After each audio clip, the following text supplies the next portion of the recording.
Տաղավարում հյուրընկալել եմ ազգային ժողովի պատիվ ունեմ խմբակցության ղեկավար Հայկ Մամիջանյանին, անսահման շնորհակալ եմ, որ ժամանակ Ես եմ շնորհակալ։ Եկաք, բազմաթիվ հարցեր կան դաշտում քննարկվող, ես չեմ ցանկանում կրկին մտնել այլ հարցազրույցներում եւս քննարկվող հարցերի մեջ, թվում նաև իրադարձային անցողիկ։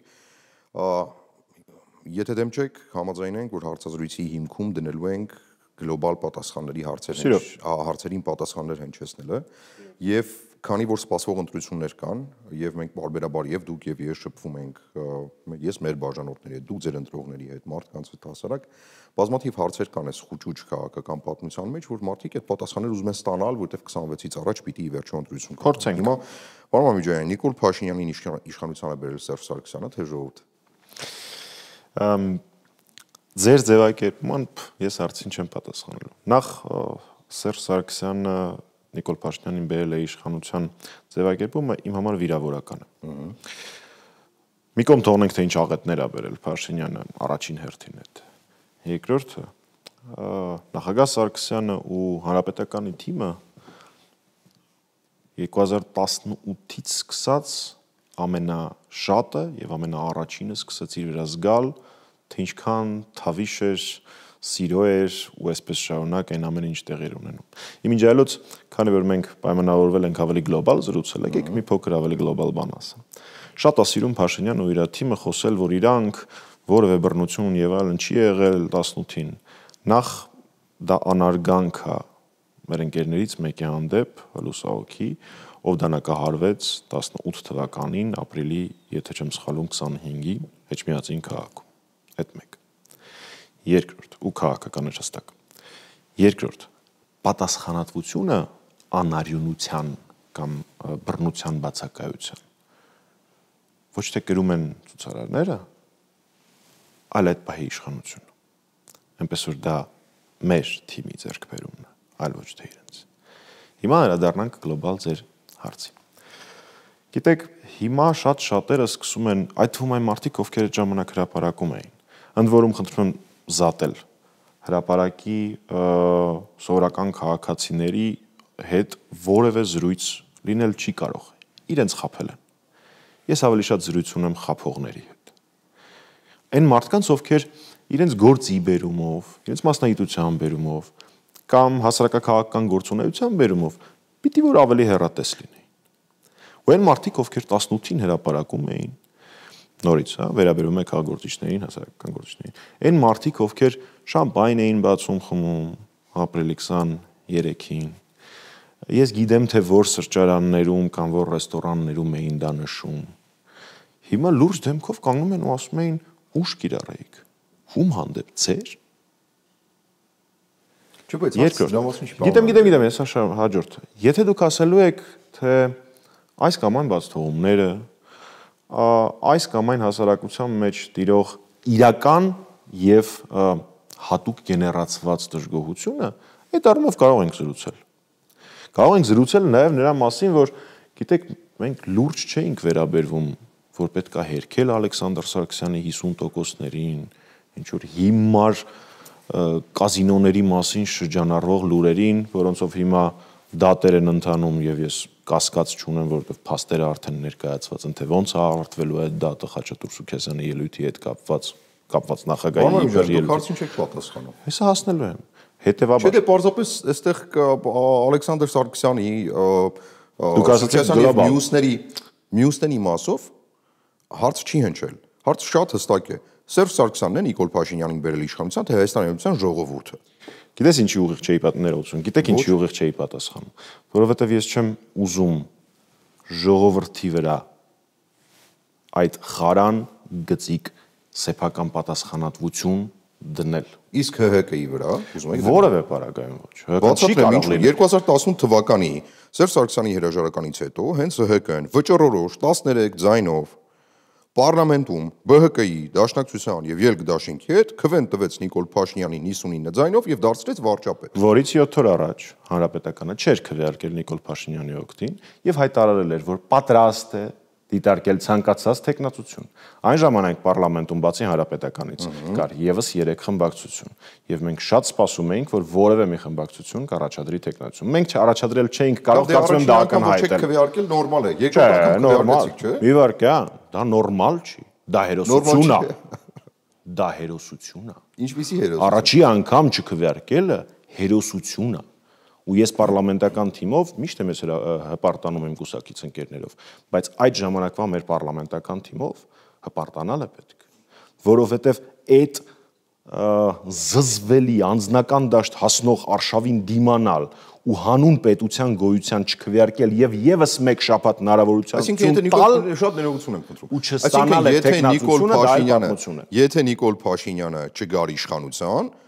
Հայաստանի գոյությունը հարցականի տակ էր կանգնում, ճիշտ հասկացած էր խոսքը։ Հակառակը, Փաշինյանի գալով Հայաստանի հետագա գործողություններով, իր հետագա գործողություններով Հայաստանի ՀՀԿ-ն 13 ձայն տվեց,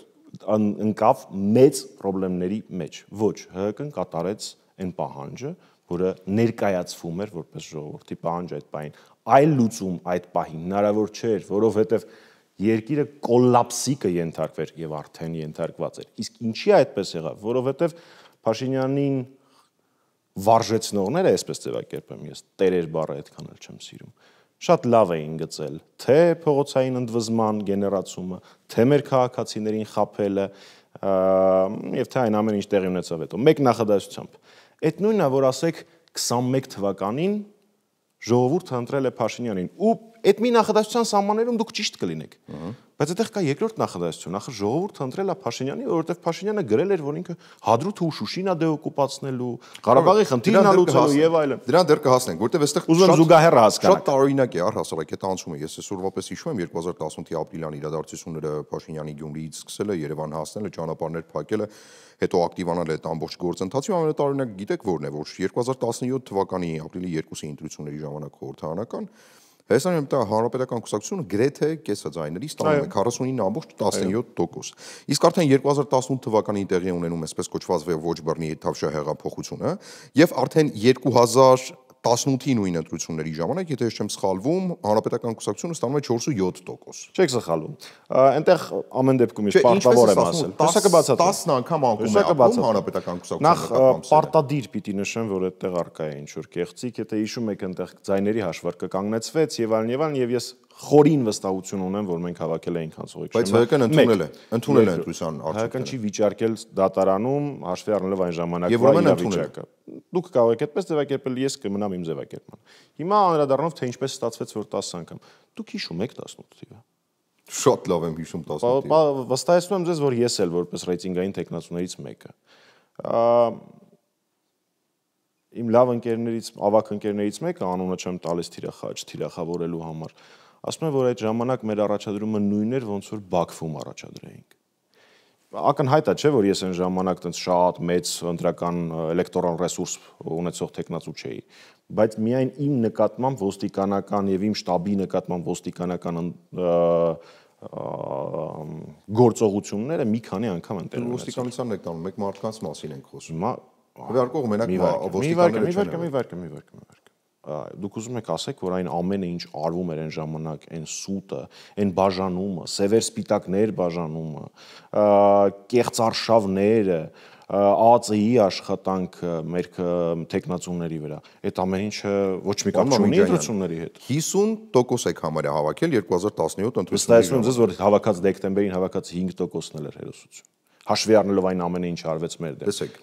50% հավանություն, գրեթե 50% հավանություն ստանալով ապրիլի 2-ին 2017 թվականի, ստանալ 4.7% հավանություն արդեն հաջորդ տարի, ոչ մի զարմանալի բան չկա։ Բացարձակ ոչ։ Եթե նայեք նմանօրինակ դեպքեր, զարմանալի է այլ բան, որ հանրապետականը շարունակեց գոյություն ունենալ, որովհետև նախորդիվ թե հայաստանյան օրինակները նմանօրինակ գործողությունների, ՀՀՇ եւ այլն, եւ թե միջազգային օրինակները, կուսակցությունները պարզապես դադարում էին գոյություն ունենալ։ Իսկ մենք ունեցանք այն ժամանակ խիզախություն առաջադրվելու, եւ եթե հիշեք այն ժամանակվա մեր սլոգանը այն եթե մտահոգես էր։ Ու ամենաահավորը այնն է, որ այն բոլոր մտավախությունները, որոնք մենք այն ժամանակ հնչեցրել էինք, ցավոք սրտի ճիշտ դուրս եկան։ Ես շատ կուզենայի, որ մենք սխալված լինեինք, բայց բոլորը ճիշտ են եղել։ Էնպես որ այստեղ, երբ որ աշխատում է այդ ծավալով քարոզչություն, այդ ծավալով սուտ, այդ ծավալով ուղիղ ամեն կերպ ուժայինից մինչև մյուս միջոցները թիրախավորում հանրապետականի նկատմամբ, նորից եմ ասում, նախ կռվի բռնվելն էր խիզախություն, երկրորդ հավաքած թիվը, որը էականորեն նվազեցված է, երաշխավորում եմ ձեզ, երկուսն էլ մեծ հերոս։ Մի խոսքով ամեն դեպքում ընդունում եք, չէ՞ որ հանրապետական կուսակցության շնորհիվ վճռական ձայների Նիկոլ Փաշինյանը դարձավ վարչապետ։ Ձևակերպումը սխալ է։ Եթե հանրապետական կուսակցությունը հրաժարվեր այդ պարլամենտական վարչապետի ընտրությունների ժամանակ կոլապսի մեջ եւ մենք այդ վիճակում այսինքն Սերժ Սարգսյանը չուներ իշխանություն։ Մայիսի 9-ին էր, չէ՞, այդ քվեարկություն, երկրորդը։ Այդ ժամանակ դուք պատկերացնում եք ընտրություններ երկրում։ Լուրջ եք ասում։ Այսինքն Սերժ Սարգսյանը չուներ իշխանություն Հայաստանում։ Եվ Հայաստանը կվերածվեր կոլապսի։ Հայաստանի Հանրապետությունում տևում է գրեթե համարյա անարխիային 5 պակաս վիճակ էր։ Սերժ Սարգսյանի պաշտոնավարման պահին այդ պահին խոստովանում եք, որ Սերժ Սարգսյանը է տվել։ Իսկ մինչև այդ քաոսին եկել հասել է, չէ՞։ Այսինքն Հայաստանում ապրիլին տեղի ունեցող իրադարձությունների ժամանակ այնպիսի քաոտիկ իրավիճակ էր, անարխիային տանող, որ Սերժ Սարգսյանը արդեն անարխիային տանող չէ։ Պարզապես կան մարդիկ, ովքեր սահմանների հանգստությունը, կուտակումները, որոնք այն ժամանակ ԿՊ падգամավոր Սասուն Միքայելն ասում էր, այդպիսի բան չկա, դրանից 2 ամիս հետո նեյտրալ տարածքում ահռելի քանակությամբ տարածքային կորուստներ ունեցավ Հայաստանը։ Պարզապես կան մարդիկ, որոնք իշխանությունից ավելի վեր ու ավելի թանկարժեք բաներ ունեն։ Իրենցից մեկը Սերժ Սարգսյանն է։ Ես հասկանում եմ, որ կան մարդիկ, որ դա չեն ընկալում կամ չեն կարող ընկալել կամ հակված են ընկալելով, բայց այլ կերպ ներկայացնել, բայց այն ժամանակ Հանրապետականը ու նախագահ Սարգսյանը արեցին շատ կարևոր մի գործողություն, շատ կարևոր, որը եթե չիրականացվեր, հետևանքները կարող էին լինել շատ երկար եւ հեռու հիշվող։ Հիմա արտաքին քաղաքական կոմպոնենտին, որովհետեւ տևական ժամանակ մտորում են ի վերջո Նիկոլ Փաշինյանի թիկունքին արտաքին ուժերի տեսանկյունից ով կարող էր կանգնած լինել, մինչև այսօր 7 նախագահն էլ այդ հարցին չի պատասխանել, թեպետ որոշակի ակնարկներ արել, բայց հստակ էր, որ 2016 թվականի ապրիլյան քարոզիա պատերազմից հետո Հայաստանի առաջ դրված էր հստակ պահանջ, այդ նույն Լավրովյան պլանը կլինի, թե ԵԱՀԿ-ի համանախագահ 3 երկրների շրջանակում առաջարկված փաստաթղթով կլինի, որտեղ տարբեր կերպ էին անվանում, դրա համար եմ երկուսն էլ նշում։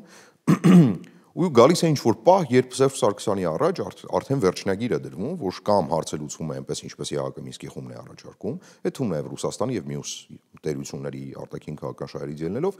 կամ տեղի ունենում այն, ինչ տեղի ունենում պարոն Սարգսյան ձեր պատուհանի տակ, եւ զրույց է տեղի ունենում Վլադիմիր Պուտինի հետ, ինչի արդյունքում որոշ զրույցների, սրանք հաստատված տեղեկություններ չեն, բայց տարբեր կուլիսային հատվածներում սրա մասին զրուցում են, որի արդյունքում Վլադիմիր Պուտինը տալիս է Սերժ Սարգսյանին հստակ վերջնագիր, կամ դուք լուծում եք հարցը այնպես, ինչպես մենք ցանկանում ենք, կամ դուք պարզապես հարցը լուծողների շարքում չեք լինում։ Բանոր հարցնում եք ժողովուրդը բերեց թե Սերժ Սարգսյանը։ Ես չեմ իմ պնդումներ չեն, պարոն Մամիջանյան, իմը հարցեր են։ Ձեր նշած հարցի մեջ երևի մոտավորապես 80%-ը չհաստատված տեղեկություններ են, բայց եկեք ես ձեր հարցը մի փոքր զարգացնեմ։ 1. Ձեր հարցից հետևում է, որ նախագահ Սարգսյանը համաձայն չէր իր իշխանությունը պահել ցանկացած գնով։ Չէ, իմ ասածից եկեք ես հետևություններ անեմ, դուք հետո հարցեր։ Հետևությունն այն է, որ Սերժ Սարգսյանը չէր ցանկանում մտնել այդ սխեմային։ Ոչ, դուք սխալվում եք։ Երկրորդ, խոսել, որ այդ ժամանակ բանակցային իրավիճակում արկա էին խնդիրներ, դրա մասին ասել է նախագահ Սարգսյանը ազգային ժողովում։ Բայց այդտեղ նույնպես կոնտեքստից կտրվում է։ 1. Մենք երբեք չենք բանակցել Ադրբեջանի հետ։ Առհասարակ նման կոնֆլիկտները երբեք ուղիղ բանակցություններով Ադրբեջանի հետ չեն լուծվում։ Մենք բանակցում ենք միջազգային հանրության հանձինս ԵԱՀԿ Մինսկի համանախագահների հետ։ 2. Այդ ժամանակ ապրիլյանից հետո դուք նշեցիք դիվանագիտական հաղթանակներից կարևորագույնը Վիեննա Սանկտ Պետերբուրգի արձանագրություններն էին, որոնք ապահովելու էին սահմանի շփման գծում, մշտադիտարկում եւ հասցեականություն հետագայում, թե ով է ագրեսորը։ Բոլորս դա գիտենք, բայց համենայնդեպս դրա համար կլինեին ապացույցներ։ Կասպերչիկի գրասենյակի լիազորությունների լայնացում եւ այլն եւ այլն։ Հիշենք, որ Փաշինյանը սա վերացրեց ուղղակի 2 տարի հետո առաջի անգամ հիշատակել որոշեց։ 3. Էլի դա աշխարհի ամենահաճելի գործը չի, բայց պետք է հղում անեն Փաշինյանին։ Փաշինյանի մի գաղտնալսում կա, որը նախագահ Սարգսյանն հրապարակել էր, երբ ինքը հանդիպում է Արցախի падգամավորների հետ, եթե չեմ սխալվում Ազատ Հայրենիք ֆրակցիայի հետ, որում ինքը ասում է, որ Ալիևը արդեն համակերպվել է, որ Արցախը չի լինելու Ադրբեջանի կազմում։ Տեսեք, հղում չեմ անում 16 թվականի ապրիլյանից հետո Ալիևի ասած կառավարության նիստում ասացին, որովհետև դրան արդեն շատ ենք հղում արել։ Հա աշխարհի ամենահաճելի բանը չի Ալիևին հղում անելը։ Հղում անում են Փաշինյանին, ով ասել է, որ ըստ իրեն եւ ըստ Ռուսաստանի Դաշնության նախագահի եւ Բելարուսի նախագահի Ալիևը արդեն համակերպվել է, որ Արցախ Ադրբեջանի կազմում չի լինելու։ Այո, մենք այդպիսի ժառանգություն էինք թողել բանակցային։ Ձեր նշածի հետ կապված նախագահ Սարգսյանը երբեք որևէ արտաքին դերակատարի օգնությամբ չէր վերահաստատի իր իշխանությունը։ Կարծում եմ իրեն նույնիսկ չճանաչող իրեն հետևող մարդիկ ձեր հարցի ակնարկ նաև դրա ակնարկ։ Չէ։ Արդյոք լարված հարաբերությունները եւ Արցախի հարցի հանգուցալուծումը այն տեսքով, որ տեսքով ԵԱՀԿ Մինսկի խմբի համանախագահություններ պահանջում, ընդունելի չէր Սերժ Սարգսյանի համար եւ դրա համար ձևավորվեց ներքին ճնշում։ Այս հարցի պատասխանն էլ է իմիջիալոց տվել Փաշինյանը առաջի հատվածի, թե ինչ լուծում էր առաջարկված։ Իր կապանի հարցազրույցում է հնչեցրել դա։ Դա երազանքի լուծում էր, չէ իհարկե, բայց դա աշխատել հնարավոր, աշխատելու տեղ թողող լուծում էր։ Այնպես որ ձեր ձևակերպումը պիտի մի քիչ բացեմ։ Շատ ավելի բաց։ Արդյոք Սերժ Սարգսյանի վրա հեղափոխություն կոչվածի ընթացքում Ռուսաստանի Դաշնության միջոցով Ռուսաստանի Դաշնության նախաձեռնությամբ Փաշինյանի միջոցով ճնշում է գործադրվել Սերժ Սարգսյանի վրա։ Հայաստանի Հանրապետության եւ Ռուսաստանի Դաշնության միջև ստրատեգիական դաշնակցային հարաբերություններ են։ Ես ավելին ասելու որևէ նկատառում չունեմ, բայց յուրաքանչյուր մարդ պիտի հասկանա, թե ինչի համար ժամանակին եւ ինչ ուժեր բերեցին Նիկոլ Փաշինյանին դաշտ։ Չեք ասում դրա մասին, Ես պատասխանեցի այնքան ինչքան ուզում եք։ Դուք չեք պատասխանել հարցին։ Ուրեմն ասում եք ստրատեգիական գործընկերություն ունենք Ռուսաստանի հետ ու ակնարկում եք, որ Ռուսաստանը Նիկոլ Փաշինյանին բերեց Հայաստանում իշխանության։ Ես նման բան չեմ ակնարկել, ես ասել եմ այնքան ինչքան ուզում եի ասեի։ Հերոստադիտողներին թողնենք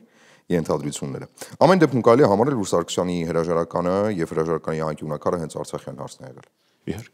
Իհարկե։ Մենք առաջին իսկ օրվանից ասել ենք, որ այդ շարժումը իր բնույթով հակաղարաբաղյան էր։ Հասկանում եք, յուրաքանչյուր քաղաքական գործիչ մանավանդ այդքան բարձր պաշտոնի երկրի ղեկավարի իր հիմնական պորտֆելն է ունենում, կարևորագույն հարցը։ Ակնհայտ է, որ նախագահ Սարգսյանի պարագայում դա Հայաստանի Հանրապետության անվտանգությունն էր, որը իր մեջ ներառում է Լեռնային Ղարաբաղի հակամարտությունը։ Հիմա փորձում են այդ ինչ որ արհեստական բախում այդտեղ մտցնեն, որ կամեն։ Իրականում, եթե նայենք քարտեզին, նույնիսկ աշխարհագրորեն, իհարկե իրավաբանական տեսանկյունից Հայաստանի Հանրապետությունը Արցախի անվտանգության երաշխավորն էր, բայց որ քարտեզին ես նայում, դու հասկանում ես, որ ֆիզիկական գոյությամբ Արցախն էր Հայաստանի Հանրապետության անվտանգության երաշխավորը ու այդ հարցերի զատումը անընդունելի է։ Դա Փաշինյանի հիմիկվա բերած կեղծ օրակարգն է ու ես շատ խնդրում եմ իմ ընդդիմադիր գործընկերներին այդ դիսկուրսի, այդ բանավեճի մեջ չմտնել, որովհետև դա կեղծ բանավեճ է, ի սկզբանե։ Նիկոլ Փաշինյանի բերած դիսկուրսն է խոսում։ Իհարկե։ Իսկ 98 թվականի նախագահի հրաժարականից հետո ձևավորված դիսկուրսը Արցախ-Ղարաբաղ, Չիներ-Ղարաբաղյան կլան, այդ դիսկուրսը կարծում եք Նիկոլ Փաշինյանն է ներդրել։ Այդ դիսկուրսը, տեսեք, այդ թվում նաև այդ ժամանակ եթե Փաշինյանի հոդվածները կարդաք, ինքը վինտիկներից մեկն է եղել այդ քարոզչության։ Բայց վատ միտք եմ ասելու։ Գիտեք, կային սրիկաներ, որոնք առաջ էին տանում թեզը Արցախը տանք հանգիստ ապրենք։ Հակառակորդ կողմում քարոզչությունը կառուցվում էր վերադարձնենք իրանց արևին վերադարձնենք, էլի, գրավենք, ագրեսիայի ենթարկենք Արցախը, որ լավ ապրենք։ Շատ վտանգավոր էր այն հակասությունը ու այն բոլոր քարոզիչները ծախու բլոգերից մինչև թերթի խմբագիր, ովքեր ժամանակին այս կամ այն կերպ նպաստել են Արցախը տանք հանգիստ ապրենք, նորից պետք է ասեմ կներեք սրիկայական թեզի առաջ խաղացմանը իրենց մեղքի բաժինը ունեն, նրա մեջ ինչ տեղի ունեցավ։ Ինչու նախորդ հարցը առհասարակ տվեցի Արցախի իբրև անկյունակար, որտեվ քանի որ Սերժ Սարգսյանը հեղափոխությունից անմիջապես հետո սկսեց շատ հստակ եւ կոշտ դիրքորոշում ձևակերպել Նիկոլ Փաշինյանի իշխանության նկատմամբ։ Բացի դա, Սարգսյանին մերձ շրջանակները անդադար խոսում էին նրա մասին, որ ահա Նիկոլ Փաշինյանը եկել է, որ հողերը տա։ Սա իհարկե տրամաբանական էր, որտեղ Սերժ Սարգսյանից ավելի լավ բանակցային գործընթացի եւ առաջարկվող տարբերակների մասին որևէ մեկը չէր կարող իմանալ, որտեղ ամենավերջին բանակցողներ եւ ԵԱԿ Մինսկի խմբի համանախագահ երկրների հետ ուղիղ շփվողը, ինչը ըստ որոշ կարծիքների դրդեց Նիկոլ Փաշինյանին գնալ ծայրահեղ քայլերի ապացուցելու, որ ինքը հողատու չէ, դրա համար այդ Տավուշյան դեպքերը ձևավորվեցին իբրև ինչ որ հերոսական մարդ էր։ Նիկոլ Փաշինյանը փորձեց անդադար համոզել, որ որևէ նման բան չկա, ինքը հող չի հանձնելու, սկսեց խրոխտ հայտարարություններ անել, ու ստացվում է, որ Սերժ Սարգսյանը դրդեց Նիկոլ Փաշինյանին սադրել թշնամուն, որպեսզի թշնամին առիթ ունենա Արցախի վրա հարձակվելու։ Այդ դեպքում Սերժ Սարգսյանի փայաբաժին մեղքն էլ կա։ Կաշմար։ Երկար եմ պատասխանելու, խնդրում եմ չընդհատել։ Նախ ձեր հարցադրման մեջ երկու, դե իհարկե շտկում չեմ ասի, բայց ամենայնպես երկու կարևոր կետ։ Նախ նախագահ Սարգսյանին մերձ շրջանակները որն է գոյություն ունի Հայաստանի Հանրապետական Կուսակցություն, ու կարծում եմ, որ պետք է աջակիցներ գոյություն ունեն։ Չէ։ Հայաստանի Հանրապետական Կուսակցություն, որը այո, այն ժամանակ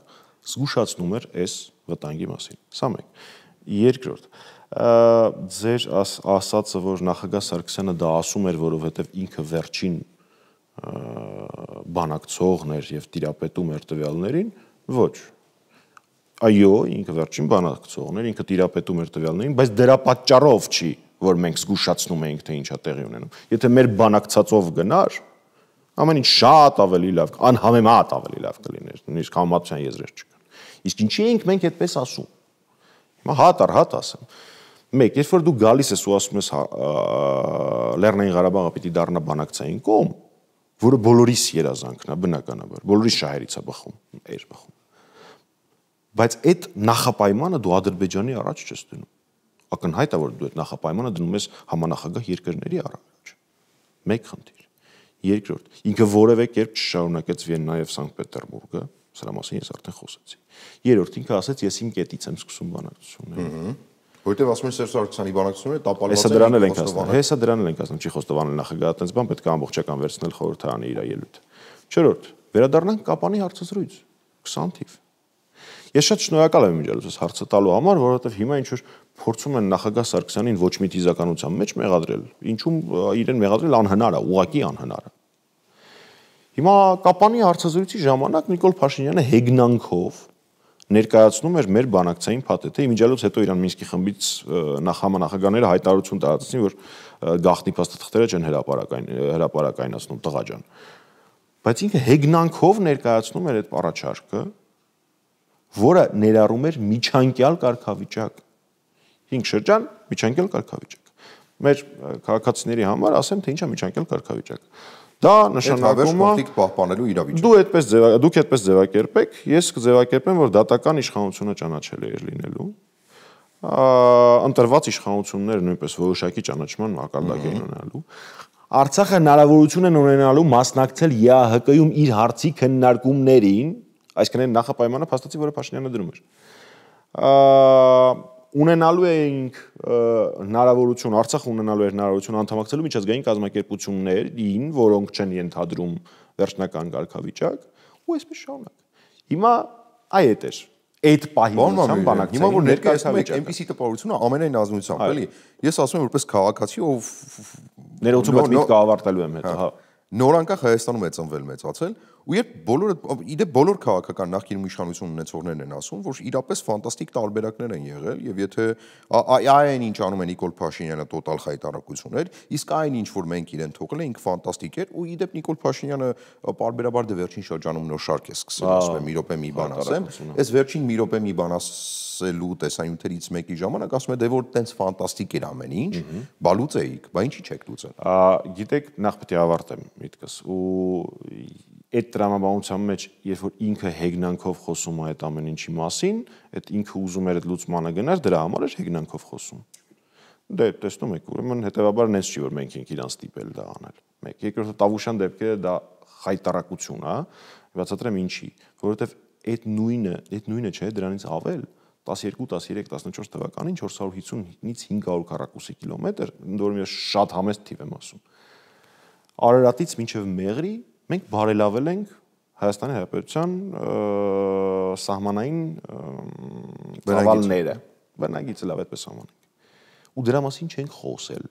որովհետև այո, դա կարող էր առաջացնել խնդիրներ եւ այլն եւ այլն։ Փաշինյանը արեց Տավուշյան դեպքերը, ներկայացրեց դա որպես երրորդ համաշխարհային, մենք չենք իրան ստիպել, հասկանում եք, 70-ից ավել մարտական խաչ տալ։ Դուք անդադար ասել եք, որ ինքը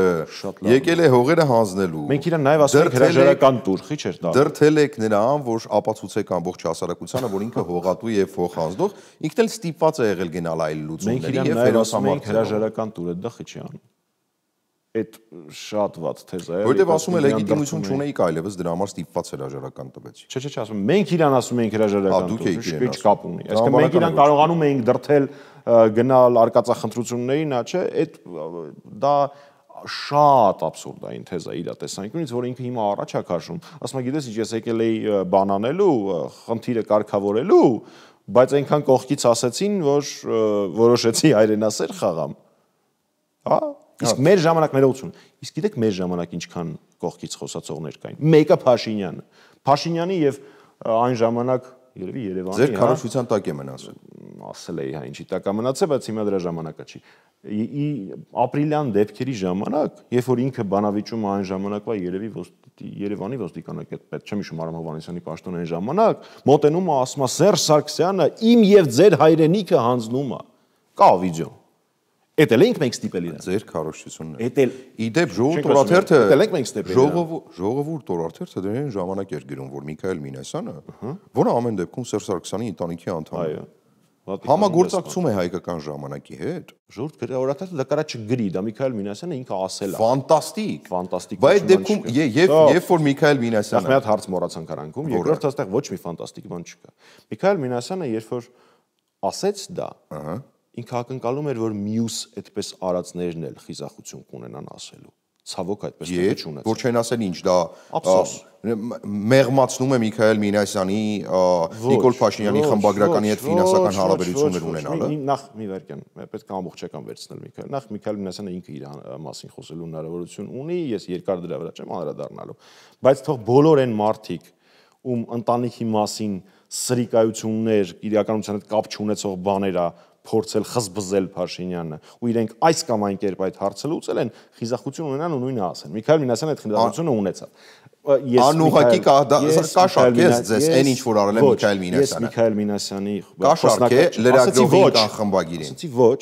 եւ լրագրող խմբագիր իրան անվանել չի կարելի, ինքը ծախու գրչակ է։ Ես Միքայել Մինասյանի անունից խոսելու ավելի շատ Միքայել Մինասյանը առել է ծախու գրչակի ստացվում։ Ոչ, Միքայել Մինասյանը այդ թվում նաև այդ կերպ պաշտպանել է իր հարազատներին եւ լավ է արել։ Լավ կլինի որ մնացած այդպես արածներն են խոսեն, այլ ոչ թե օգտագործեն այդ արարքը ներկայացնելու ինչ որ այլ տրամաբանություն։ Դուք մի հատ հարց ասացիք, որ ես չպատասխանեցի մնացյալ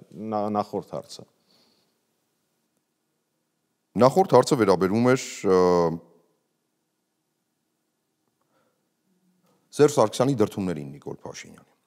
Սերժ Սարգսյանի դրդումներին Փաշինյանը։ Սերժ Սարգսյանը դրդում է իր հայտարարություններով, որ Նիկոլ Փաշինյանը հերոսություն անի։ Հա։ Եվ անում է արկածախնդրություն։ Հիմա հաջորդ կետը դրա։ Այդ ինչպես ստացվեց, որ երբ որ ինքը ասում է, որ զրոյական կետից է բանակցում։ Երբ որ ինքը ասում է, որ սեղանին բանակցվող թուղթ չկա, բայց իրականում կար 19 թվականի առաջարկը, որը ինքը մինչև հիմա չի հրապարակել։ Այդ ո՞նց ստացվեց, որ մենք իրան դրդեցինք։ Բայց ասել է հա։ Ինչին է ասել հա։ Ես վերջերս հայտարարություն արեցի ինքը պահական պատգամավորներ, ասել է հա 19-ի առաջարկը։ Պահական պատգամավորների հայտարարությունները իմ համար 0 արժեք ունեն մեկ։ Երկրորդ նույն Փաշինյանը, թող իրենք իրար մեջ կողմնորոշվեն։ Նույն Փաշինյանը ազգային ժողովում, որ իրան հեռացնի 19-ի առաջարկներից, ասում է հասկանում եք, այդ առաջարկի վերևը գրված է Հայաստանի Հանրապետության նախագահին եւ Ադրբեջանի Հանրապետության նախագահին։ Այդ առաջարկը իմ հետ կապ չունի։ Դե մի հատ կողմնորոշվեն, հիմա իրանց հետ կապ չունի, դե հա են ասել։ Հա, ես հիշեցի ինչ էր ասում, շարքն էր։ Մի րոպե մի բան ասեմ, եւ մի րոպե մի բան ասեմ, այո։ Մի հատ զուգահեռ եմ տանելու գործող հիմա գործընթացի վերաբերյալ։ Պատկերացնում եք Իսրայելի վարչապետ Նեթանյահուն, դուրս գա, ասի այս կոնֆլիկտը 80, հա, երևի 80 մոտ, եթե ճիշտ է իմ 80 տարի է լուծված չի, դրա համար ես լուծում եմ այսպես։ Ու լուծի այնպես, որը Իսրայելի շահերից չի բխում։ Դա տրամաբանական կլինի։ Հայաստանի Հանրապետության նախորդ նախագահները, ես ամեն դեպքում իրավունք ունեմ խոսել նախագահ Սարգսյանի ժառանգության մասին, ապահովել են հետևյալ խնդիրները։ Բանակցային գործընթացը գնացել է մեզ անհրաժեշտ հունով, 3 հիմնարար սկզբունքներ, որոնց մեջ հստակ ֆիքսված է ինքնորոշման իրավունքը, հստակ։ Ապահովել են այն փաստը, որ ես, դուք, մեր բոլոր հիմա մեզ նայող հեռուստադիտողները կարողացել են գնալ Ղարաբաղ։ Ղարաբաղում Ղազանչեցություն եւ լուսանկար համարը բոլորը ունեն։ Այնտեղ ապրում էին հայեր, ու մեր մեջ ասած, երբ որ միջազգային ռևյուները նայում ենք, շատ ու շատ դեպքերում Արցախի ժողովրդավարության մակարդակը ավելի բարձր էր, քան Հայաստանի ժողովրդավարության մակարդակը։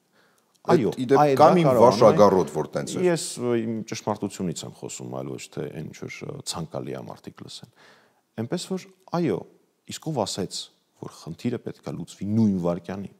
Չի լուծվել 30 տարի, այո, բայց հիմա ո՞րն էր ավելի լավ։ Արագ լուծում ու սենց, թե այն գործընթացը, որը տեղի ունենում։ Իմ համար պատասխանը ակնհայտ է։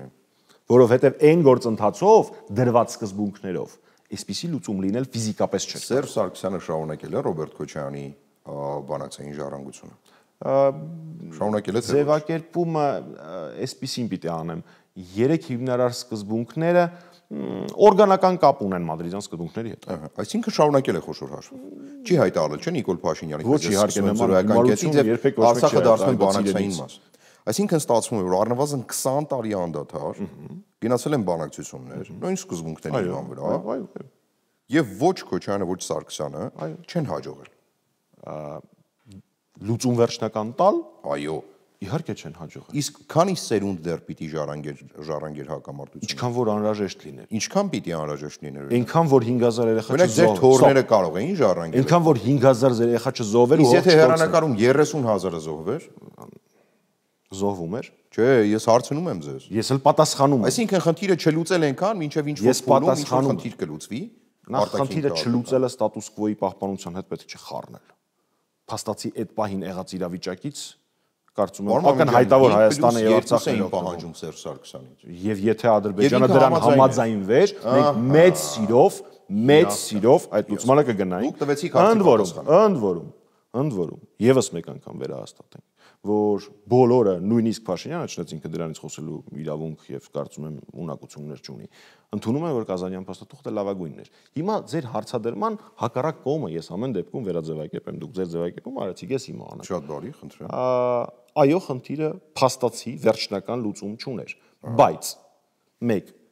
մենք չէինք գնում ցանկացած լուծման, որովհետև այն ինչ որ կա հիմա, սրանից տասնապատիկ ավելի լավ լուծումներ կարող էին ունենալ բոլոր 3 բանակցողները հիմնական։ 1 եւ երկրորդ։ Այն իրավիճակը, որը առկա էր այն ժամանակ, հայերով բնակեցված Արցախ, անվտանգային խնդիրների լուծում եւ ամենակարևորը, այնպիսի սկզբունքներ բանակցային, որոնք բացառում էին, ուղղակի բացառում էին ըստ սահմանման Հայաստանի համար անընդունելի լուծման իրագործում, այդ իրավիճակը Հայաստանի Հանրապետության արտաքին քաղաքականությանը հաջողվել էր հասնել։ Դուք դա կարող եք անվանել չեր լուծում։ Ես էլ ասում եմ հետեւյալը, որ ավելի լավա չլուծված, բայց երաշխավորված սկզբունքներով բանակցային գործում միջազգային հանրության Մինսկի խմբի եւ համանախագահ կոնսենսուս ունեցավ 20 թվականի պատերազմի արդյունքների ներողություն մի վարքան բա ինչ եք ակնկալում եթե հիմնական բանակցողը ինքնորոշման իրավունքը փոխարինում է անվտանգություն եւ իրավունքների իրացում ամորֆ ձևակերպմամբ դուք ակնկալում եք որ 3 համանախագահները ավելի հայրենասեր են լինելու քան Հայաստանի Հանրապետության վարչապետը ու ավելի ինչ տապալվում է դրանից հետո ճիշտ եմ հասկանում մի հատ հարց եմ ուզում տալ ձեր ընտանիքի շահերը եթե դուք չեք պաշտպանում ես ձեր փոխարեն պաշտպանել կարող եմ իհարկե չեք պաշտպանել բայց դրա մասին չի խոսքը չէ ձեզ դրա մասին տեսեք դուք ասում եք ֆանտաստիկ փաստաթղթ չեք ասում ֆանտաստիկ օքեյ adekvat փաստաթղթ լավագույն փաստաթղթեր են բանակցվել մինչև Նիկոլ Փաշինյանը Նիկոլ Փաշինյանը եկել է ստեղծել է մի իրավիճակ, որ այդ 20 տարվա բոլոր բանակցությունները զրոյացել են։ Այո։ Մի իրավիճակում, երբ մենք խոստովանում ենք, որ անգամ մեզ համար ամենաընդունելի որոշ դեպքերում փոխզիջումը իմ փաստաթղթերը անգամ Կազանյանի կամ Սանկտ-Պետերբուրգի կամ Վիեննայում քննարկացնի, որտեղ մենք իրոք պատրաստ էինք փոխզիջման 5 գումարած 2-ի ձևաչափում, հա։ Անգամ այդ փաստաթղթերի պարագայում Ադրբեջանը չի ցանկացել գնալ նմանօրինակ լուծման։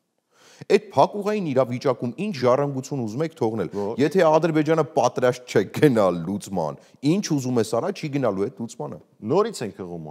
Փաշինյանի խոսքերին, երբ որ ինքը ասում էր նշաձողիչացնելու մասին։ Ինչ էր ասում, չէ, աշխարհը մեզ ճնշում է։ Մինչև էլ աշխարհը Ադրբեջանին էր ճնշում։ Ու հիմա ստիպված պետք է հղում անեմ 16-ի կառավարության նիստին Ալիևի ասացին։ Փակ դռների հետևում ինձ ստիպում են ճանաչել Լեռնային Ղարաբաղի անկախությունը։ Նորից ասեմ, մենք երբեք Ադրբեջանի հետ չենք բանակցել։ Դա անիմաստ գործողություն է Ադրբեջանի հետ բանակցել։ Մենք բանակցում ենք միջազգային հանրության հետ։ Այն միջազգային որ Ադրբեջանի հետ բանակցում ես, այսպես է լինում։ Եվ դրա համար որ այդ զտման ժամանակ տոտալ լուր էր։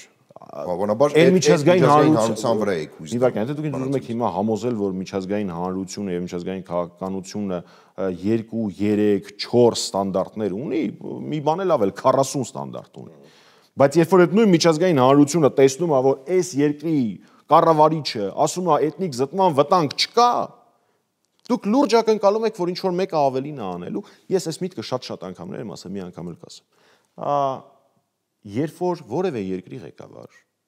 Ռուսաստանից մինչև Ամերիկայի Միացյալ Նահանգներ, որևէ միջազգային կառույցի ղեկավար անում է մի հայտարարություն կամ գործողություն, որը մեր շահերից չի բխում կամ մեր ցանկությունները չի արտացոլում, մենք իրենցից բողոքելու չունենք, որովհետև ոչ Ռուսաստանում, ոչ Ամերիկայի Միացյալ Նահանգներում, ոչ ես, ոչ դուք չենք քվեարկում, այդ մարդիկ մեզ հաշվետու չեն, իրենք իրանց երկրների շահերն են առաջ բերում։ Միակ բանը, որ դու ունես անելու, դա քո երկրի կառավարչից, ասես ես ոնց եղավ, որ այսպես ստացվեց։ Ու ես հիմա կարող եմ բերել ամենաշարքային օրինակից, սկսած որ չարժեր Հայաստանի պետության արարողակարգի մասին օրենքը խախտել եւ վիրավորել ՄԱԿ-ի անվտանգության խորհրդի անդամ երկրի ղեկավարին եւ մեր օրենքները խախտելով իրեն չդիմավորել, այս ամենացածր մակարդակի օրինակից դարձան նախագահային դրա համար ասում եմ ամենացածր օրինակից եմ բերում։ Եվ վերջացած ասեք որ հերոստատիտողը իմանա, մի միշտ իմացեք որ մենք երկուսով չենք շփվում։ Վերջացած ամենաբարձր գործողություններով։ Ես ուրիշ օրինակ էլ կարող եմ բերել, որ հասկանաք թե ինչքան աբսուրդային է ամեն ինչ։ Հիշում եք 19 երևի թվականին, ոնց որ թե 19, Նիկոլ Փաշինյանը համաձայնվեց ուղարկել զորախումբ Սիրիա։ Զորախումբ ասելով այնտեղ հիմնականում սակրավորների մասին։ Այո, հումանիտար գործողություն էին իրականացնում, բայց ամենայն դեպս դա միջազգային տեսանկյունից շատ մեծ ռևերանս է Ռուսաստանի Դաշնությանը։ Կարող եք ինձ ասել Հայաստանի Հանրապետությունը դրա դիմաց ինչ ստացավ։ Ոչինչ։ Հավանաբար հղում պիտի անենք արդեն 2018 թվականի հեղափոխության գործողություններին, որը շատ հարմար էր Մոսկվային, որովհետև Սերժ Սարգսյանը չէր կարողանում ստանալ Արցախի իշխանություններից այն, ինչ պահանջում էր Ռուսաստանի Դաշնությունը։ Դուք հիմա լուրջ եք ասում։ Ես հիմա մտորում եմ։ Մտորումը լրիվ սխալ ուղղությամբ է, որովհետև եթե այդ չարչրկված եւ միլիոն ձևախեղված նախագահի խոսքը հիշենք, որ եթե այսպես շարունակենք ոչ մի թիզականությամբ, ոչ թե այսպես, այլ եթե ոչ մի թիզականությամբ շարունակենք, Վանի փոխարեն Ստեփանակերտ ենք։ Պարոն Մամիկյան, խոսքը դրա մասին է։ Սերժ Սարգսյանը պատրաստ է եղել գնալ փոխզիջումների։ Ինքը անգամ ռուսական հերոստալիքների նույն Կիսիլովին տված հարցազրույց հստակ գիտակցելով ոնց է դա կիսատ շահագրել։ Այո։ Եվ ինչպես է ընդունվելու հասարակության կողմից։ Եթե ամբողջական վերցնեիր նորմալ կընդունվեր, բայց օքեյ, հա։ Եթե ամբողջական էլ, անգամ այդ դրվագը իհարկե պիտի հանվեր եւ սկսվեր քննարկման առարկա դառնալ։ Բայց հիմա շատ տարածված են միտքը եւ կարծիքը, որ Սերժ Սարգսյանը իրապես ցանկացել է լուծում գտնել Արցախյան հակամարտության համար, ջանացել է այդ ուղղությամբ։ Ու չի կարողացել համոզել Լեռնային Ղարաբաղի իշխանություններին, որոնց թիկունքում կանգնած էր ով? Ռոբերտ Քոչարյանը։ Ոչ, դա այդպես չի։ Բա ինչպես է։ Դե կարճ պատասխանեցի, որ ոչ, դա այդպես չի։ Դե թե ոչ դա այդպես պիտի ընդհանրենք պատասխան։ Հեսա ասեմ պատասխանը։ Ես բնականաբար չեմ կարող հանրայնացնել շփումները երկու հայկական պետությունների նախագահների, բայց մի հատ շատ կարճ պատմություն կպատմեմ, մոտավորապես տրամաբանությունը կհասկանաք։ Անդրանիկ Մարգարյան քաղաքական դպրոցի հոսքերից մեկի դասախոսության ժամանակ, որի ընդունելությունը իմիջիալոցայում հայտարարված է, կարող են դիմել մեր քաղաքացիները։ Նախագահ Սարգսյանը խոսում էր ոչ մի թիզականության անընդունելիության եւ այլնի մասին, եւ նստածներից մեկը հարցրեց, ասաց. «Պարոն նախագահ, Կարող ենք համարել, որ դուք հիմա քարոզչական հող եք նախապատրաստում նման օրինակ գործողությունների համար։ Նախագահի պատասխանը հետևյալն էր. ես շատ կուզենայի, որ բանակցային գործընթացը այն փուլում լիներ, որ ես հիմա այդ գործողության կարիքը ունենայի քարոզչական հող նախապատրաստել։ Ես սա ասեցի նախագահ ուսանող շփման մակարդակում։ Կարող ենք պրոյեկտել այլ մակարդակներ, որպեսզի ես ստիպված չլինեմ երկու հայկական պետությունների ղեկավարների շփումների վերաբերյալ որևէ բան ասելու, բայց նման բան այն ձևակերպում, որ դուք եք անում, չկար։ Դուք իրականում հանգեցիք նրան, ինչ ես ավելի ուղիղ էի ասում։ Հա, բայց դուք որ Լեռնային Ղարաբաղի Հանրապետության իշխանությունները պատրաստ չեն եղել այն լուծմանը, որ առաջարկել է ԵԱՀԿ Մինսկի խումբը, եւ որն առաջարկվել է Սերժ Սարգսյանի։ Ոչ, մենք շատ կուզեինք այդ փուլում լինել, բայց մենք բանակցային այդ փուլում ցավոք դեռ չէինք։ Իսկ ինչ վերաբերում է դուք ավելացրիք երկրորդ նախագահի գործոնը եւ այլն, այդ ամբողջությամբ մտածածին։ Վերջն արդյունքում գալիս ենք նրան, որ Սերժ Սարգսյանը իր պաշտոնավարման շուտ վարչապետության սկզբնական հատվածում եւ ավարտին մոտ որևէ լուծում չուներ Լեռնային Ղարաբաղի մասին։ Դուք նորից այդ ձևակերպում եք անում, ես նորից նույն ձևակերպումն եմ անելու։ Լեռնային Ղարաբաղում հայեր էին ապրում էին անվտանգ, այնտեղ հաստատված էին պետական ինստիտուտները եւ շատ լավ ֆունկցիոնալ կառավարում էին իրականացնում, իսկ բանակցային գործընթացը դրված էր այնպիսի սկզբունքային հիմքերի վրա, որից շեղումներ հնարավոր չէին։ Միակ փաստաթուղթը ԵԱՀԿ, որը գտնվում է իրենց դեպոզիտարիայում, Կազանն է։ Կազանի սկզբունքները ոչ միայն Կազանում են նշված այդ երեք հիմնարար սկզբունքը եւ դրանց հավելող կետերը, այլ նաեւ համանախագահ երկրների ղեկավարների, այսինքն նախագահների 5 հայտարարության մեջ կա։ Ու մի բան էլ ավելացնեմ, որ Կազան, չասեք միայն Կազանի մասն եմ խոսում։ Երբ որ Հայաստանի Հանրապետությունը բանակցեց ՍԵՊԱ-ն եւ ՍԵՊԱ-ն Հայաստանի եւ Եվրամիության միջև փաստաթուղթը, եւ այդ փաստաթուղթը վավերացրեց ԵՄԱ անդամ բոլոր երկրների խորհրդարանների կողմից, այնտեղ էս 3 հիմնարար սկզբունքները նշված էին։ Այսինքն ԵՄ-ն որպես դերակատար իրենց երկրներում օրենսդրական փաստացի մակարդակով այդ 3 հիմնարար սկզբունքին համաձայնվել է։ Հիմա շատ ավելի պարզ։ Դուք կասեք չկարողացավ լուծել։ Ես կասեմ ոչ, փաստացի այնտեղ ապրում էին հայեր, որոնք անվտանգ ապրում էին եւ ամեն օր բարելավում էին Արցախի բոլոր ոլորտներում կյանքը, եւ երկրորդ բանակցային գործընթացը այնպիսի ռելսերի, այնպիսի սկզբունքների վրա էր միջազգայինորեն ճանաչված, որ նման օրինակ հրաշքների վայրիվերումներ Փաշինյանի նկատունեմ հնարավոր չէին։ Այսինքն կարող ենք ամփոփելով հենց Արցախյան թեման ասել, որ այդ ռելսերը դրված էր կոնֆլիկտը շարունակական пассив վիճակում պահելու եւ էական նշանակություն չունի։ Մեկ սերունդ այդ կոնֆլիկտը կընթանար ոչ թե փուլում 3, 10, 16, այսինքն մենք պիտի սպասեինք Իլհամ Ալիևին իշխանությունից զրկեին Ադրբեջանում մենք հանգստացնեինք, ինչպես էր այդ Ադրբեջանի հետ չենք բանակցում։ Մենք բանակցության մասին չենք խոսում, պարոն Միջանյան։ Չենք լսում իրար։ Այդ կոնֆլիկտը դրված էր այնպիսի ռելսերի վրա, որը չէր կարող ենթադրել Հայաստանի շահերից չբխող կամ Հայաստանի շահերին հակասող լուծում։ Տարբերությունը նա է, որ այն ժամանակվա ոչ, տարբերությունը նա է, որ այն ժամանակվա բանակցողը պատրաստ չէր հրաժարվել Հայաստանի շահերից, ինչա թե կոնֆլիկտը հիմա լուծվի։ Ինձ թվում է նույն մտքին են նաև։ Դե վերջնացում հրաժարվեց ազնիվ կասեմ։ Ինչպես հենց այդպես հրաժարվեց, երբ որ ասեց Նիկոլ Փաշինյանը ճիշտ էր, ես սխալվեցի եւ գնաց հրաժարական տալու։ Ես Արցախի մասին չեմ ասում։ Ես Արցախի մասին չեմ ասում։ Ես ասում եմ, որ ինքը հրաժարվեց իր հիմնարար նպատակներից, զիջեց իշխանությունը 10 օրվա ընթացքում 10 չէ, մի քիչ շատ, բայց 10 օրվա ընթացքում Երևանում տեղի ունեցող գործողությունների ժամանակ նմանվում եք այն մարդկանց, ովքեր լինելով հրապարակում, ես չգիտեմ դուք հրապարակում եղել եք թե չէ։ Ոչ, ես հրապարակում չեմ եղել, որովհետև հիմա նմանվում եք այն մարդկանց, ովքեր առաջարկում էին այդ ժամանակ ուժ կիրառել մարդկանց։ Պետք չէր ուժ կիրառել։ Ինչ էր պետք անել։ Միանգամից ուժ կիրառելու մասին ենք խոսում։ Ձեզ մեղադրում են հենց առաջին հերթին դրա համար, որ ռադիոտուն մուտք գործելու ժամանակ, որ պետական պահպանության ներքո գտնվող օբյեկտ է։ Դրա մասին նախագահ Սարգսյանը խոսել է, պատասխանը այդ ու նաև ին բազմաթիվ շփումներից հավատացած եղեք բավարար չէ։ Ելի է խոսել։ Հիմա եկանք հանգեցինք նրան, որ հնարավոր էր այս վիճակին չհասնել, եթե առհասարակ իշխանության Նիկոլ Փաշինյանին չգար, եթե ինչ-որ լուծումներ գտնվեին նախորդ իշխանության կողմից, իսկ հիմա արդեն 2025 թվականն է, գնում են 2026-ի ընտրություններին եւ նախաձեռնում է իմպիչմենտի գործընթաց, որին իր հերթին միանում է Հայաստանի Հանրապետական Կուսակցությունը, որտեղ նախաձեռնողը ամեն դեպքում ՀՀԿ-ն չէր։ Եվ առաջարկ է անում Հայաստան դաշինքին միանալ, երկար բանակցություններ եւ այլն, բայց ինչն է ամենատարօրինակը, ես ձեզ շատ անկեղծ եմ ասում, ամենայն հարգանքով Դավիթ Համբարձումյանի նկատմամբ, ամենայն հարգանքով, որը իդեպ Հայաստանի Հանրապետական Կուսակցության խորհրդի անդամ է, եթե չեմ սխալվում։ Խորհրդի անդամ է։ Հանրապետական Կուսակցությունը առաջադրում է Մասիսի նախկին քաղաքապետին, Նախկին չէ գործող։ Ներողություն եմ խնդրում, գործող քաղաքապետին, որը ներգրաված է եղել երկու քրեական գործում, որը չունի հանրային այնպիսի ընկալում եւ ճանաչելիություն, որ մարդիկ սկսեն գոնե թե համադրել գործող վարչապետի հետ, այսինքն հակակշիռ ձևավորել։ Մինչդեռ ձեր շրջանում, ՀՀԿ-ի շրջանում կան բազմաթիվ գործիչներ, որոնք ավելի ճանաչելի են, ավելի լայն ընկալում ունեն հասարակության շրջանում, ու տպավորություն է ստեղծում, այս քննարկումները հստակ գնում են, որ Սերժ Սարգսյանը կամ Հայաստանի Հանրապետական Կուսակցությունը փորձում է վիժեցնել իմպիչմենտի գործընթացը ավելի շատ, քան գնալ դրա իմպլեմենտացիայի ճանապարհով։ Վերջից եմ սկսելու պատասխանել։ Ուրեմն մենք Գարնանից այս կողմ փաստացի ամբողջ դաշտին օրակարգ ենք թելադրում ու այդ օրակարգը ինքներս ուզում ենք վիժեցնել։ Մազոխիստ ենք։ Ինքներս կես տարի առաջ ենք մղում օրակարգ, որը հիմա դարձել է ներքաղաքական օրակարգի թիվ 1 հարցը ու ինքներս դա ուզում ենք վիժեցնել։ Նու դա այդտեղ տրամաբանություն չկա։ 1. Երկրորդը ինձ հիացնում է այս դիսկուրսը, ընդ որում սա ձեզ չի ուղղված միայն, որ մարդիկ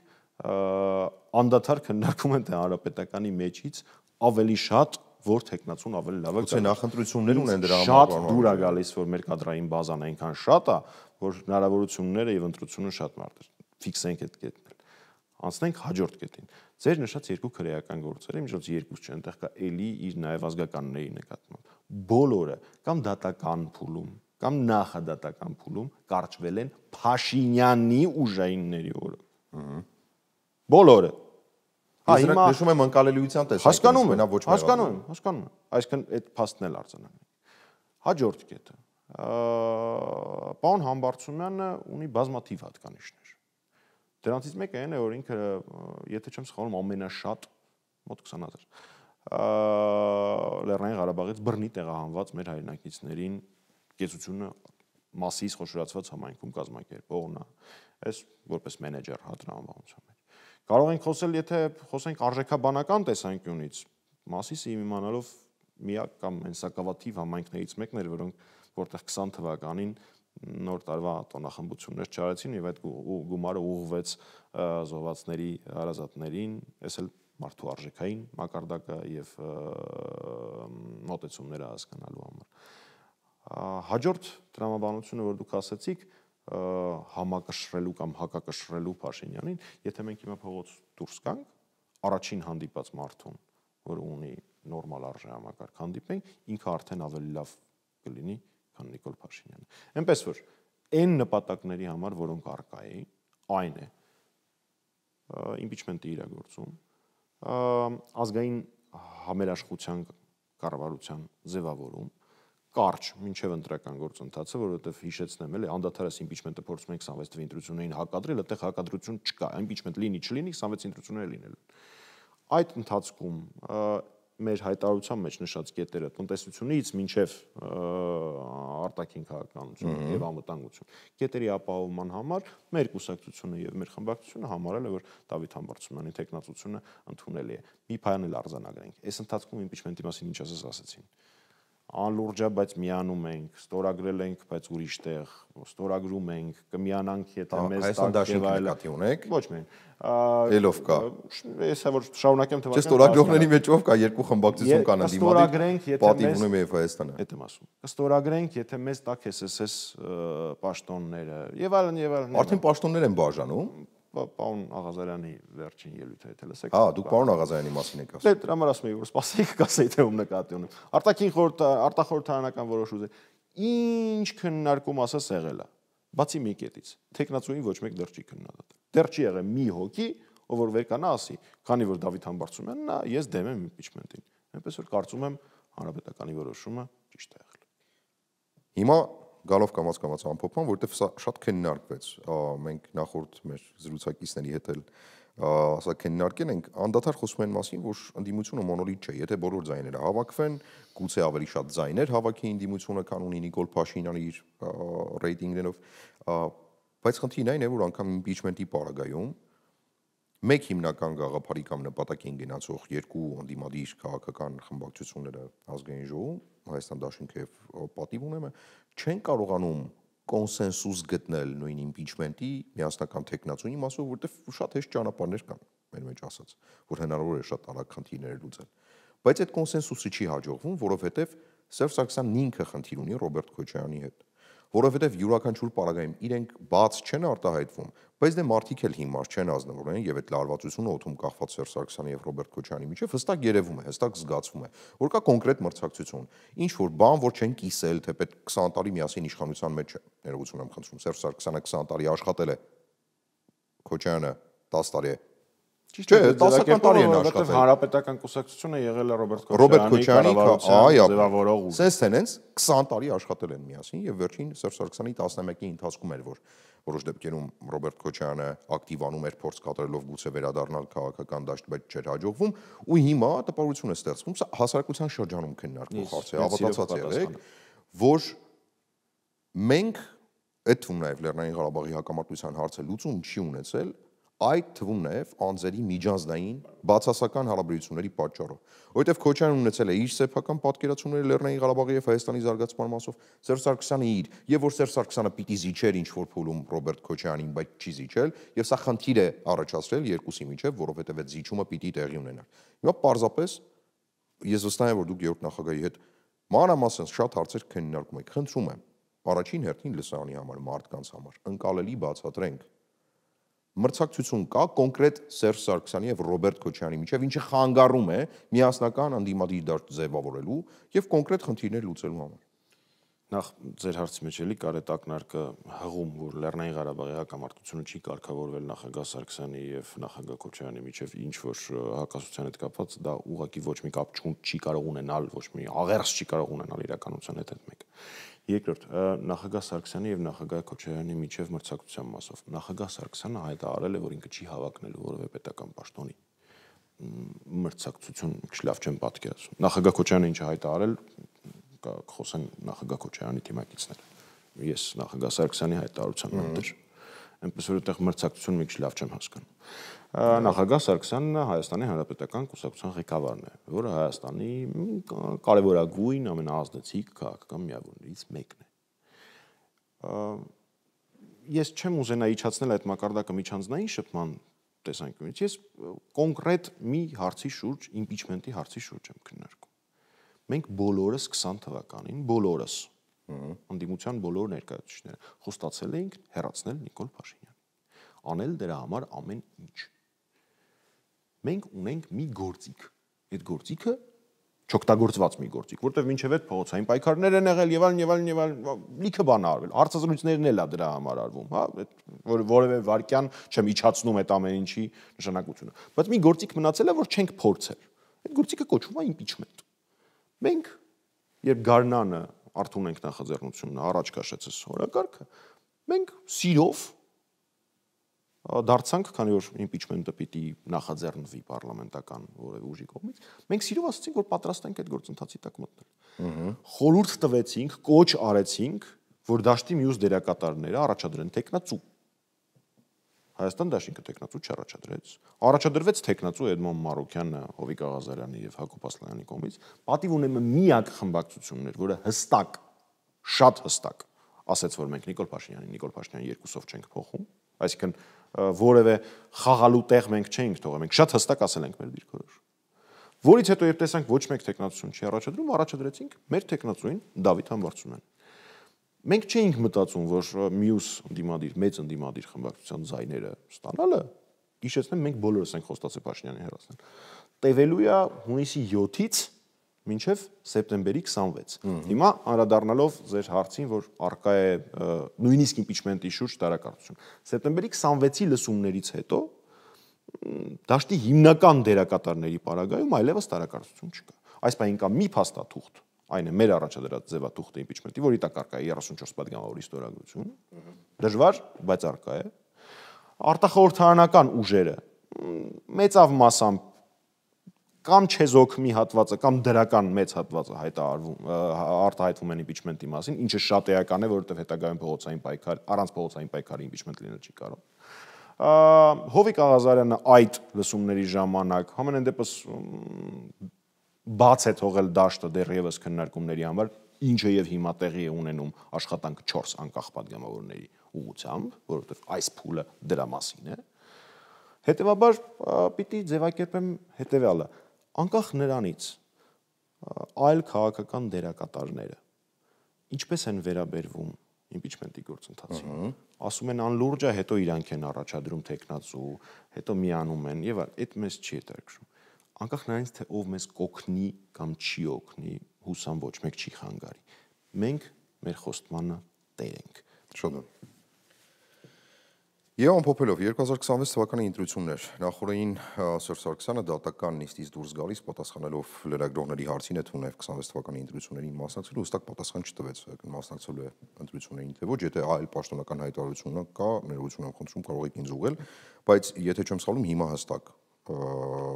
քննարկվում, ոչ թե որոշում չկա, չի քննարկվում, չի քննարկվում անգամ։ Հայաստանի Հանրապետական Կուսակցության ամբողջ ռեսուրսը քարոզչականից մինչև քաղաքական ուղղված է impeachment-ի։ Ֆանտաստիկ։ Հիմա գալով էականին, քանի որ Սերժ Սարգսյանը 2018-ից ի վեր շատ ակտիվ քննադատում է, ասում է, որ կապիտուլյանտ է Նիկոլ Փաշինյանը, թեպետ դրանից էլ են նեղվում, ասում են Սերժ Սարգսյանը ցանկանում է Հայաստանը կապիտուլացված տեսնել, դրա համար է Նիկոլ Փաշինյանին կապիտուլյանտ անվանում, որտեղ Հայաստանը ինչպես տեսնում եք կապիտուլացված չէ, չէ էականը, բայց եթե այս պահի դրությամբ Հանրապետական Կուսակցությունը իբրև քաղաքական միավոր, ինչպես դուք նշեցիք, շատ ազդեցիք, քաղաքական դաշտում արկա է, բայց որոշում չունի 26-ի ընտրություններին մասնակցելու, թեպետ բազմաթիվ ուժեր արդեն դրա մասին հայտարարել են, այդ դեպքում հիմա եթե ձևակերպենք, Հայաստանի Հանրապետական Կուսակցության գոյության իմաստը որպես քաղաքական ուժ առհասարակ որն է։ Նախ դուք մինչև վերջ չեք ասում նախադասությունը։ Մենք չենք հայտարարել կամ չենք քննարկել ընտրությունների մասնակցությունը, բայց մենք ունենք ուրիշ օրակարգ։ Մենք ունենք impeachment։ Համաձայնեք, որ այդքան էլ ազնիվ չէր լինի, եթե մենք հայտարարեինք impeachment, բայց տակից պատրաստվեինք ընտրությունների։ Դա կստացվեր, որ մենք մեր ասացին հակասում ենք, որովհետև բոլորը դաշտում ասում են, որ Փաշինյանի ամեն օր իշխանության մնալը հղի է վտանգներով։ Ու դա այդպես էլ կա, որովհետև ինչ որ հերթական նոր Վաշինգտոնանման դատարկ փաստաթղթեր կստորագրվեն, որոնք ավելի շատ խոցելիություններ են բերում, քան թե օգուտ, ու այսպես շարունակ, հա, ոչ մեկ դրանից ապահովագրված չի։ Հետևաբար, եթե օր առաջ իրեն պետք է հեռացնել, մենք օքեյ չենք այն գաղափարի հետ, որ գիտես ինչ, իրան օր առաջ պետք է հեռացնել, բայց եկեք սպասենք 26-ի ընտրություններին։ Եթե օր առաջ պետք է հեռացնել, ուրեմն պետք է օր առաջ հեռացնել impeachment-ի գործիքով։ Ինձ թվում է սա տրամաբանական։ Քարը նետում եք Հայաստան Դաշնքի ոչ միտեղ ոչ մի քար չեմ նետում։ Որտեղ իրենք պատրաստվում են։ Հաջողություն եմ մաղթում բոլոր ընդդիմադիր, երկրորդելով նախագահ Սարգսյանի ասածը, բոլոր ընդդիմադիր ուժերին, ինքը ասես բոլոր ուժեր։ Բնականա որ նկատի ուներ դա։ Հաստատ ԿՊ-ին հաջողություն չենք մաղթում։ Որոնք այս պահից արդեն հայտարարել են իրենց մասնակցության մասին։ Մեր օրակարգը այս պահին impeachment-ն է, որովհետև հասկացեք, մի քիչ ճշտենք Հայաստանի Հանրապետական Կուսակցության իբրև քաղաքական միավորի գոյության նպատակը իմաստը, ինչպես եւ մենք մի քանի անգամ հայտարարել ենք, իշխանափոխություն ու իշխանափոխություն ոչ թե սпасենք, երբ որ դա հեշտ լինի, հարմար լինի եւ այլն, իշխանափոխություն լինի կլուծարվի ՀՀԿ-ն։ Ոչ, իհարկե, բայց ո՞նց է գոյության իմաստը դա առնում։ Իհարկե, այս պահին դուք հարցրեցիք։ Բնականաբար ցանկացած քաղաքական ուժի ոչ թե գոյության, այլ ըստ սահմանման իմաստը դա սեփական գաղափարների իրագործումն է երկրի ապագայի հետ կապված։ Այո, դա խաղաղ ժամանակներում, ներքաղաքական խաղաղ ժամանակներում ընտրությունների միջոցով է տեղի ունենում, բայց մենք մեղմ ասած ներքաղաքական խաղաղ իրավիճակում չենք։ Մեր դիմաց այնպես նորմալ քաղաքական ուժ չի, որի հետ կարելի է ընտրությունից ընտրություն բանավիճել։ Մեր դիմաց մի միավոր է, որը իրա վերընտրվելու համար, իրա խափելու համար գեներացրել է այդ հեքիաթը, թե իբր խաղաղություն է բերել։ Իմիջիայլոց լավ առիթ է սա ասելու համար շատ քննարկվում է, որ դե ինչպես Վաշինգտոնյան արձանագրություններին անդրադառնալով, դե ինչպես կարող էր Փաշինյանը քննարկել ԱՄՆ նախագահի առաջարկած լուծման տարբերակը։ Դե առաջարկել են take it or leave it, կամ համաձայնվում ես կամ գնում ես։ Մի քանի ամիս առաջ նույն նախագահ Թրամփը գազայի լուծման հետ կապված բավական զարմանալի լուծում էր առաջարկել կուրորտային, հա, այդ մարդկանց այդտեղից անել, կուրորտ ստարկել եւ այլն։